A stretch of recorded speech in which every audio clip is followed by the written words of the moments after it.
Thank you, and it's really an honor to be here, and I apologize for being late. Houston, as you know, is notorious for bad traffic, and I came the back streets. I decided I would not come down 59, and I promise you the back streets are just like 59 at this time of night, as you probably all know. So please excuse me. I certainly did not mean any disrespect. It's an honor to be here with you, and I can't tell you how much I enjoy coming and speaking with you. You know, I grew up in southeastern North Carolina. I grew up on a tobacco farm. And I went to high school in a very, very small high school. I think in my graduating class, we may have had 49 students. And in those days in North Carolina, we had heard about China because we studied, of course, world history. But we didn't know much about the country. And certainly where I lived, we didn't have a chance to take Chinese and study Chinese. We didn't really have a chance to study Spanish. We did have a French teacher. And quite frankly, her French was so poor that when the gentleman who worked on the French lab came to try to prepare the lab, she couldn't speak with him in French. And so I've learned just enough French in high school to be able to, when we travel and go to Paris, to do a very, very, very fine job of embarrassing myself and my wife. As a matter of fact, the last time we were in France, they thought we were from Canada. It had a bit to do with my southern accent. They somehow got it mixed up and thought I was Canadian versus the fact that I'm a native of North Carolina and I'm living in Houston, Texas. Now, I've been very fortunate in the last 10, 15 years of my life to be able to travel to China and spend 10 days there. I've also been to Taiwan, loved both countries, loved the culture. You know, we like to think of ourselves in Houston as being a very diverse community. As a matter of fact, recently I read somewhere where we had surpassed or were close to surpassing New York City as the most diverse city in the world. Yet when we think about America and we think about how we look at languages and how we look at education, we have to be a bit concerned because we don't lead the world in cultural awareness. When you go to China, it was not uncommon to hear hundreds, if not thousands of people speaking English and speaking English as well as I speak English. And when I was there, I was told that there were over 10 million Chinese studying English on a regular daily basis. And I started reflecting at that time when I was working in North Carolina, whether or not we even offered Chinese in our high schools. And I went back and I looked, there's no Mandarin offered. And I started looking at the number of Asian students we had in the district.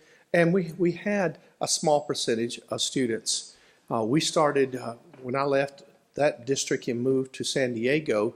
I've been here, this is my 6th year, and I was in San Diego 2 years before that. It was pretty much the same thing. Even though we had a reasonably large Chinese population, we did not have a program there where we studied the language. And I thought it often, during my tenure of education, I often thought how strange it was that we as Americans are so arrogant that we think that if you want to speak with us, you must speak English. And I understand that English is the international language. I get that. But I also understand the close connection here in Houston in the energy sector and with our immigrant population, how important it is for our two countries to come together and learn from each other. China is a huge country. It has a huge impact on our economy here. It has an impact on our local culture here. It's a technology power. We have to learn in years to come to become closer and to be able to have stronger ties with our Chinese friends. Now, I can also tell you, as being an educator, I believe the best way that you do that is you start with the children. Children are interesting. Children have minds that are limitless if we start early enough. This concept in America, if you want to learn a foreign language, you have to learn that language to get into college. You have to have 2 years of foreign language. Now, the universities, University of Texas, University of Houston, Rice, Baylor, it doesn't matter which language. It's 2 years of language. But taking 2 years of language when you're in high school teaches you not much about the language, and it teaches you very, very little about the culture. So when I was in San Diego, one of the things that we decided we were going to do is start that state's first Chinese Mandarin immersion school. And we did. And that school is 8 years old now. It has a waiting list for kids to get in. And it's one of the best elementary schools in that state. And so here, 3 years ago, Greg, I think it was, we decided that we wanted to start the first Mandarin Chinese immersion school in Texas. And so we've done that, and we started it over at Gordon Elementary School, and we started it with pre-kindergarten, kindergarten, first and second grade. People told me that it was not a good idea. People said to me, you're dreaming. And I smiled and said, that's not the worst thing anyone's ever said about me, is that I'm a dreamer. Because I understand the importance of this relationship between these two great communities, these two great societies. When I was in China visiting, we went to we went to Beijing and we spent a number of days there. And then we went to Hubei, and we saw cities that had 8 and 10 and 12 million people in them that we'd never even heard of. Huge, huge city. And we went to a antique store. And we were talking to the man and his family who ran the store. And we told them that we were looking for antiques and that we collected a few things back in our country. And my wife asked him, did he have anything that was really old in the store? And he looked at her and he said, Madam, I really do apologize. We have nothing here that's older than 500 years. Do you understand? I think you get and understand what I'm trying to say.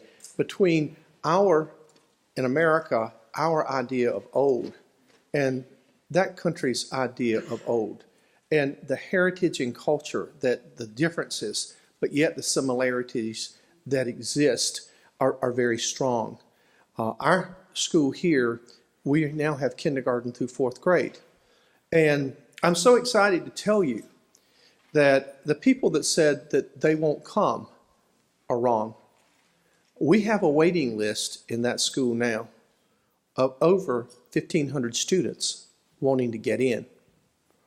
Interestingly enough, that school is about 25% Asian, 25% white, 25% African American, and 25% Hispanic.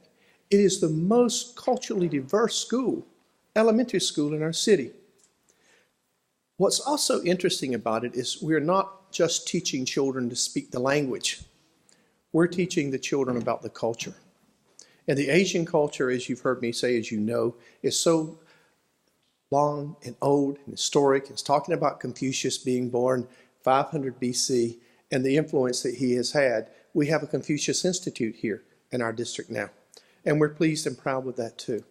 But this school has been so successful. It started out as a K-5 school, but guess what? Because of the demand, our board has agreed that it's going to become a kindergarten through 8th grade school, which is fascinating because the campus that it's located on now won't hold kindergarten through 8th grade students. It's not large enough. So during our last bond referendum, we asked the citizens of Houston to pass, as part of that bond, to create enough money for us to build a brand new state-of-the-art 21st century school. And we're going to do that. It's going to be located in the Galleria area, right directly behind the St. George Place School, if you know where that is. It's a central location. We have a wonderful architectural team that's designing that school, and that school is going to have a huge Asian flair. It's going to make you very proud. I am already extremely proud of what we're doing there and what we're going to do in the future. But past that, it's causing us to completely revisit how we offer languages in our middle schools and high schools. Because you see, once a student has had kindergarten through 5th grade, and half of their day, half of their instruction is taught in Chinese, part of it's taught in English, what are we going to do when that child gets to the 9th grade? Are we going to offer them Mandarin 1 in the 9th grade? I think not. I think not. They're going to look at you like, whoa, I had a meeting in my office today. And it just shows you, folks, how new this is to us. But I hope you also see how committed we are to doing this right. I met with a group of my senior staff and I started having this conversation with them. What are you going to do with these kids when they get into the 9th grade? Because we have to start planning now. Because you see, here's another thing. At that school, when some of the kids leave the 5th grade, they're going to not want to go and stay in 6th, 7th, and 8th. They're going to want to go to a middle school. Well, what do we do with that handful of students? What do we do? Do you just say, well, I'm sorry, you can't take any more Chinese? No.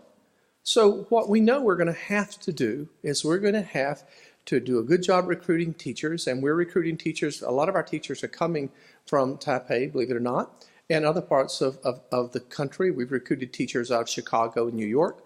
And we know in our middle schools, we're going to actually teach courses in Mandarin Chinese. So when I'm a 6th grader, I'm going to take my science course, and it won't be taught in English.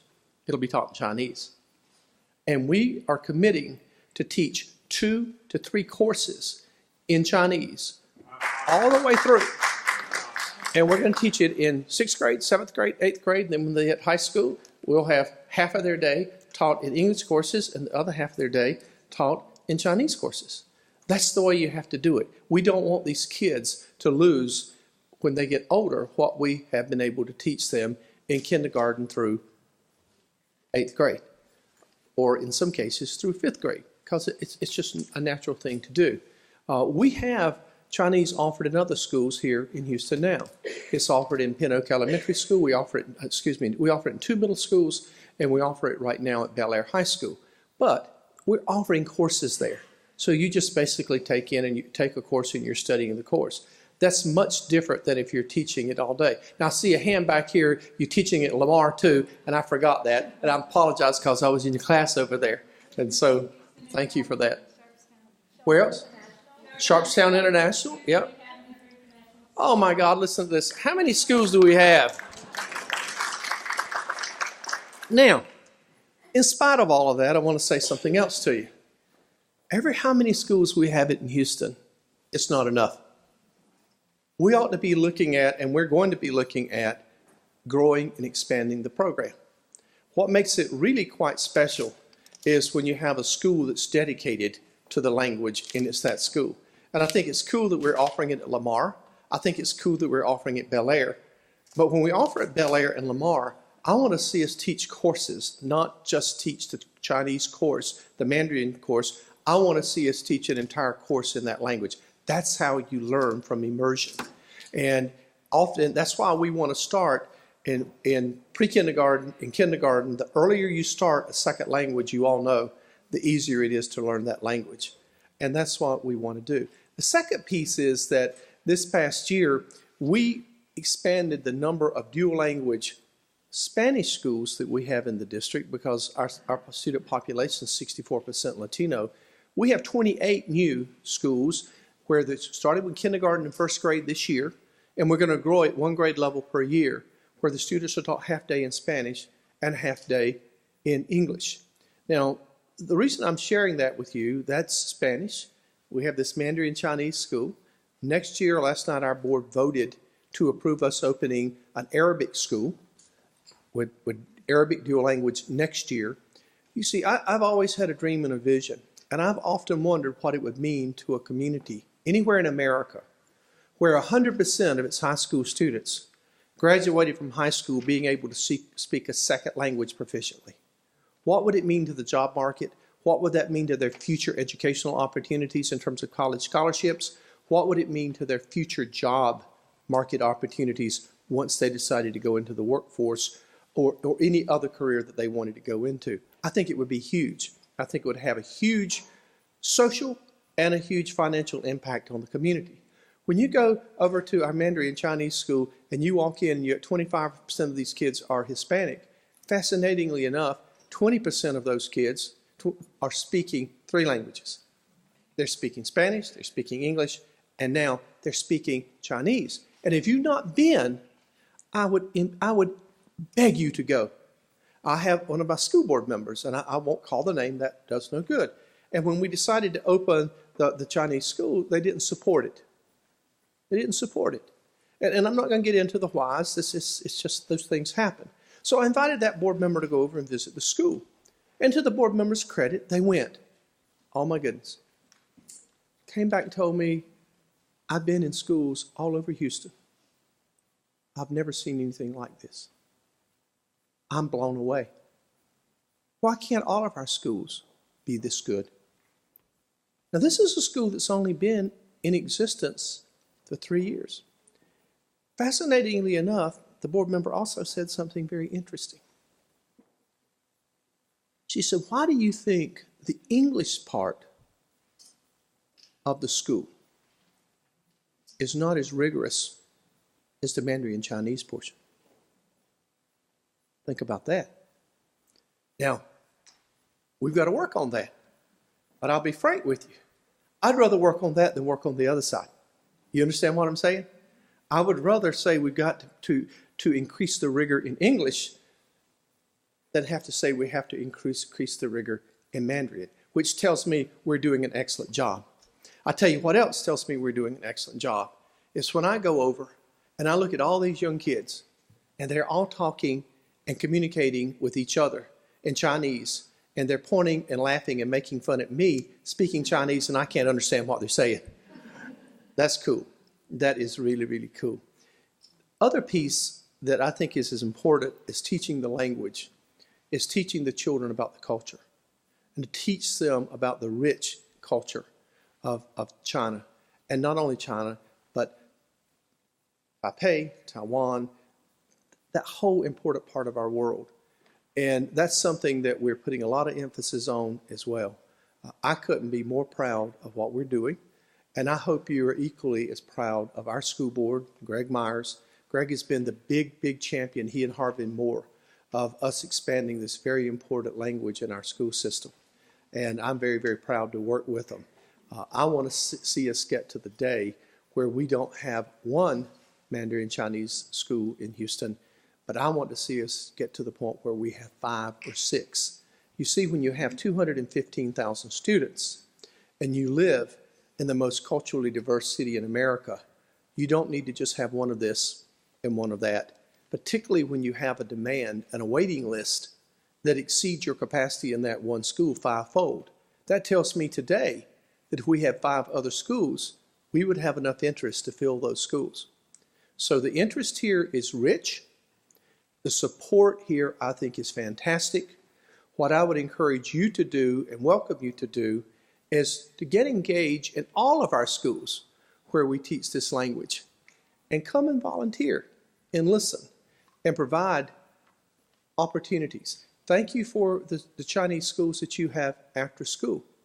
I think that's wonderful. I want us to get to the point where you don't feel as an Asian society that you have to do that, because that would be the only place your children could learn a very important language. We want to be able to meet that need in our school system, but we also want to partner with you as well.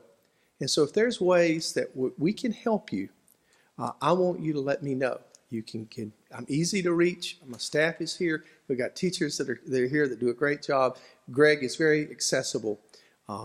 This is something that when we started the immersion school, I told Drew Houlihan, who helped with this, and we had a principal, our other principals here today, and we recruited him from Austin, and we brought him in. I said, here's the key. We want it done right. And there's no such word as no. And if someone says no to you, you call me. Because we can't get run over by bureaucracy in a big 215,000 student district.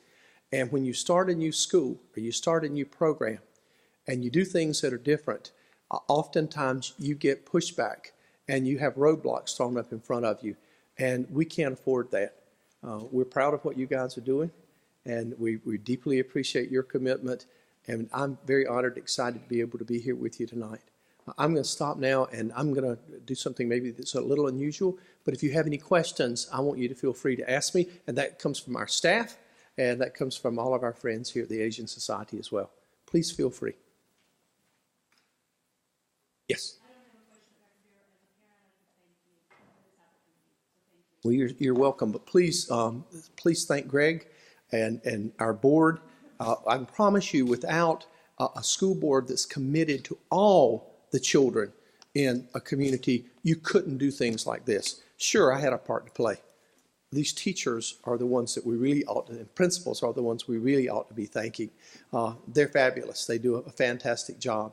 I can tell you, even in North Carolina where we didn't teach Chinese, we had a wonderful, wonderful partnership with the Chinese government and the government in Taipei. And we did teacher exchange programs the entire 8 years I was there. And I enjoyed when we had teachers from Taipei, and then later we had a few teachers from China who came in and would spend as much as 8 weeks with us. And it was fantastic. And again, that was huge in terms of cultural enrichment. And what I want to see us do here, we right now have in place, just at the Mandarin Chinese Immersion School, how many sister partnerships do we have right now? Do you know? 2. And so we're going to get to the point here where there's no question. We're going to start doing student exchange programs where we'll send our kids over and they'll stay over for several weeks, and we'll bring students that will come back over here and stay. And we're going to do exchange programs with teachers. We did teacher exchange programs in North Carolina where I would have 4 of my teachers would go over and teach English in China for a year, and we would trade out. And at that time, the Chinese government was not as cooperative. And again, a lot of that is more politics than it is individual people not wanting to work together. But they would accept people from our district to come stay a year, but they would only let their teachers come stay 8 weeks. Teachers, when we started the program in Taipei, it was a one-on-one exchange. So that's something that we want to see happen here. We want to see us get into an exchange program with teachers, and more importantly, I want to see us getting in an exchange program with students. And I think that you're going to see that in the future, and it's something that I'm excited about. I know we've already started talking about taking your students to China, and that's something that we're going to work hard to make sure that it happens. Other questions? Please ask anything. You will not, I promise you won't insult. How about our teachers? What are you guys thinking? What is your biggest challenge at the high school or at the international school around language? Sorry, what was the question? Biggest challenge. What is your biggest challenge? Sure. Well, we have a lot of interest. We have about 240 students studying Chinese right now. We do have a sister school in Harbin with the Confucius classroom. Yes. It's finding materials. We started in 2006 teaching Chinese, and finding certified teachers was very, very challenging. And but that's become better. Finding relevant materials that teenagers are interested in. Absolutely. Sure. But, I'm Lynette Gatto. I'm the Chinese teacher at Lamar High School. We're in our 16th year with a sister school relationship with a school in Dalian. But our biggest challenge right now is we're an IB school, and I'm the Chinese teacher, and our students usually have only 4 years of Chinese by the time they take the IB exam. And they're going up against kids from Singapore and Malaysia who have taken 12 years of Chinese. Right now, we are just beginning. I started our program. I was the first teacher in 2000 to start our program at Lamar, and we're now finally starting to see kids come through from Lanier, Keynote, Pershing, and drop into Chinese too. But I look forward to the day when we can have kids coming in and no longer in Chinese 1 or 2, and they will be on the springboard to do much better on the IB exam, because right now we're competing with schools from all over the world where they've had 12 years of Chinese versus our kids just 4 years. And as I said, I look forward to the day when they come to your school and you're not teaching them Chinese. The only Chinese you're teaching is AP Chinese. And what you're doing is you're teaching another course, but you're teaching it in Chinese. Well, we have 4 teachers from Dalian at Lamar who are Chinese. One is a chemistry teacher, one's a history teacher, and one's a math teacher, so we're ready for you. That is phenomenal. What do y'all think? Don't you think this is great? Yeah, I do too. I sure do. Any other questions or comments?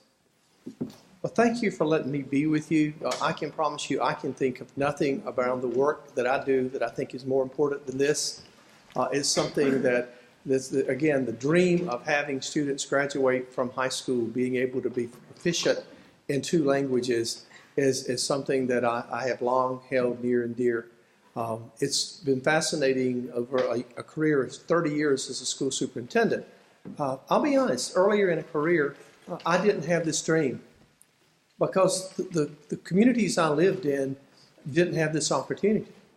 And that's what's wonderful about Houston. We are, in fact, this is, I like to tell people, they say, why did you want to do this? I said, it's just a Houston kind of thing to do. It is, and that's what's wonderful about our city, a city of innovation and creativity. It's that old wildcat mentality that we dream big, but we play big. And we want to play bigger with this program. Language is very important to me, and it's very important to our children. I say often, in Houston, we have a lot of people who send their kids to private school. That's okay. We want to have enough of these kinds of schools that can stack up and stand up against the best schools in Houston and the best schools in the state and the best schools in the country and the best schools in the world. And I promise you, we're moving in that line. Talking about, I give a big shout out to my friend at Lamar. Lamar High School last year gave out more international baccalaureate diplomas than any public or private high school in America. A lot of people don't know that, and that's the truth. So we are doing some exciting things around language, around international education, and we want to keep going, and we want to get better. Thank you so much for letting me come and be with you. Again, it's quite an honor. Thank you for having me.